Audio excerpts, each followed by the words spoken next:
I remember like one week you're writing an essay on... reasonably comfortable with the fact. I'm basically interested in people. That's sort of the fundamental interest. And philosophy and psychology act as a sort of like pincer attack on the human mind. I'm bilingual basically, so I deal a lot with German and with English, and that gives you quite an interesting perspective on how people actually use language. And that's, I think, what's always fascinated me. I got my first job in a computer vision lab, and at that point I realized that the most interesting thing I could do was to try and work on computational models of how the brain worked. I had just big ideas, pretty much, that I wanted to do something with the mind, and I was very interested in kind of how the mind works, what are mental representations, and I thought language was a really good way of getting at that, although it took me many, many years more before I figured out how to kind of combine something about language and something about mind together. You have psychology, philosophy, and linguistics, and you start off picking two of those. So it's not really the case that you sort of focus on one, but then do the other on the side. It's really a strong focus on both subjects. After the first two terms, you're able to take on the third subject and study all three together if you want to, and if you've done really well at the two that you've studied so far. There's a lot of overlap. So the content is very similar. It's the way that you go about approaching the content that's different. Knowledge about language is one of our core things that make us human. And so to understand how that knowledge then gets applied in real time or gets interacted with, say, social cognition or visual systems or things like this are really exciting. The experimental psychology department has great strengths in language and psychology of language. To go on to become a professional psychologist, you've got to get British Psychological Society accreditation. And to get that, you've got to do a particular 5 psychology modules. Linguistics and philosophy might seem a little bit less connected initially, but there's actually a really deep philosophical question that linguistics is directed towards, and that is, what is the nature of the human mind? The philosophy is very, very flexible. I've chosen units that kind of tie in with the psychology. So for my philosophy, I'm doing, for example, philosophy of cognitive science. People have to be reasonably comfortable with the fact that there is a certain amount of science to be grappled with when studying linguistics. It kind of splits into grammar, phonetics and general linguistics, and you do get the chance to kind of specialise and figure out which bits are the most important to you and what you find are most interesting. One week you're writing an essay on history or geography or like use of language in some random part of the world, and next week you're doing a problem sheet on how the brain works and you're drawing diagrams of the inside of your mouth and then learning how to produce these sounds that I've never heard of before. As a combined degree, it offers a very, very exciting combination, and probably the closest thing one would get to a cognitive science degree.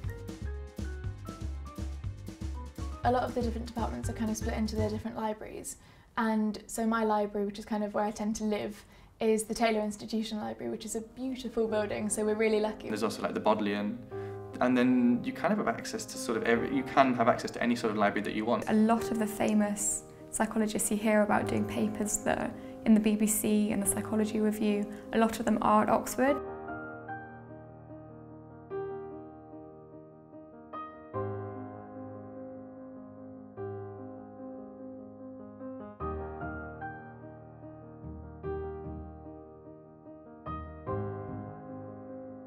A lot of the experimental research we do is based on computing software, and there's a lot of statistical analysis that gets done, and having access to cutting-edge materials like that really helps. The Language Centre is an invaluable tool for just all linguists. They have their own library again there.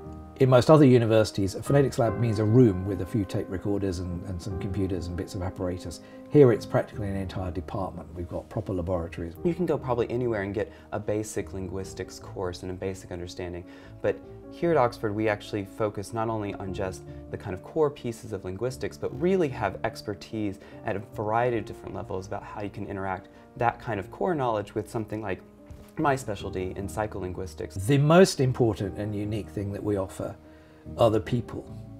The lecturers and professors and tutors here at Oxford on this course, as much as any other, are entirely leading figures in the field. I found the tutorial system has really, really helped.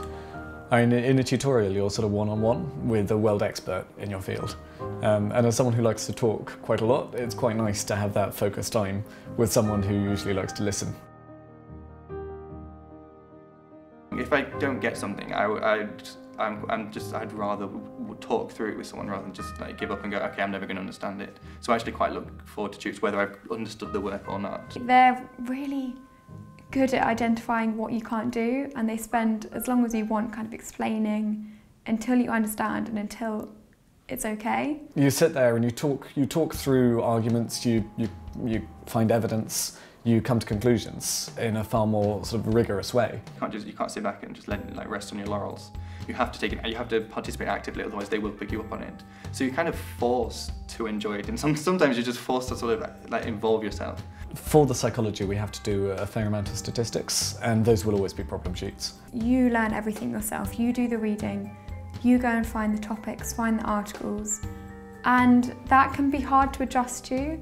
But after sort of 2 weeks, you just throw yourself into it, you just get the work done. A lot of people say that an Oxford degree is kind of like having a bit more than a 9-to-5 job with the amount of work that you put in. You have to be really motivated internally to get to the library every day, to get on your computer every day, to write every day, to really kind of excel and take that, this opportunity that you're given to really perform. Here you're treated much more like a colleague, and it's a case of, your input is valued.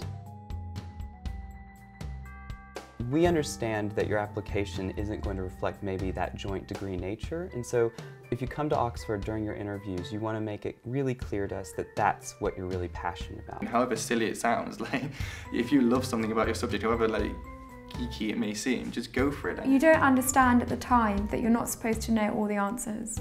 They're testing your brain, how it works. They gave me a little passage to read, and then they asked me about my thoughts on it. When I give you a problem, having you kind of say, oh, isn't this interesting, is enough for me to start saying, here's a mind I might be able to work with. The interview is designed to see whether or not you'll enjoy tutorials. If you don't respond well in the interview, you probably don't enjoy the tutorial system of learning. So take all your knowledge that you think you have about a subject and set it aside and approach each of the problems as kind of a new and exciting chance to interact with a tutor. Since linguistics is not a subject which is taught in schools, if it's something you think you might want to do at university, go and read a book or two about it, not just a Wikipedia page. Try to find out what psychology as a science really tries to achieve and why that is relevant to you, so why you want to study that in particular. We recognise that not everybody's had the chance to do psychology at school. We recognise that school backgrounds vary and people's personal circumstances vary.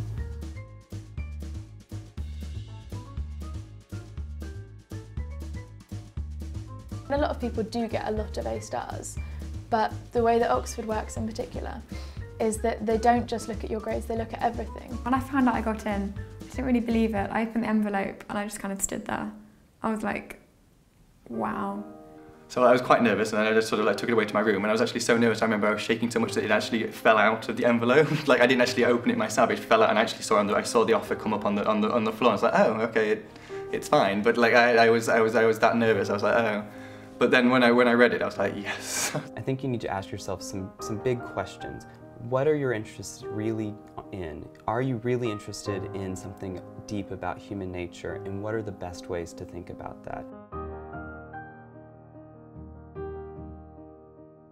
My career opportunities are probably quite broad because I'm essentially doing a science and a humanities. Those who've done the philosophy, psychology and linguistics degree are very well placed to be very good psychologists, because I think some of the skills that philosophy have brought them are the kind of skills that will enable them in a lot of face-to-face encounters to work very well with in clinical contexts. Some people do stay in academia and they kind of go on to explore the different bits that they got to touch upon in their undergraduate degree and then want to continue it.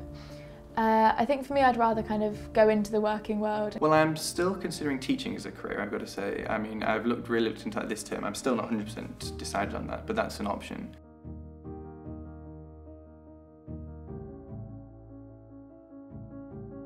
I'd actually really like to go into research into psychology after I finish my course at Oxford.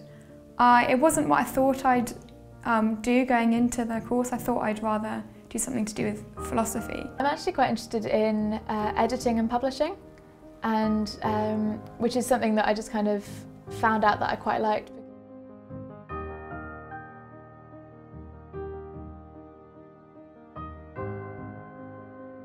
Oxford's really good at kind of giving you the opportunities to figure out what you want to do and to get there.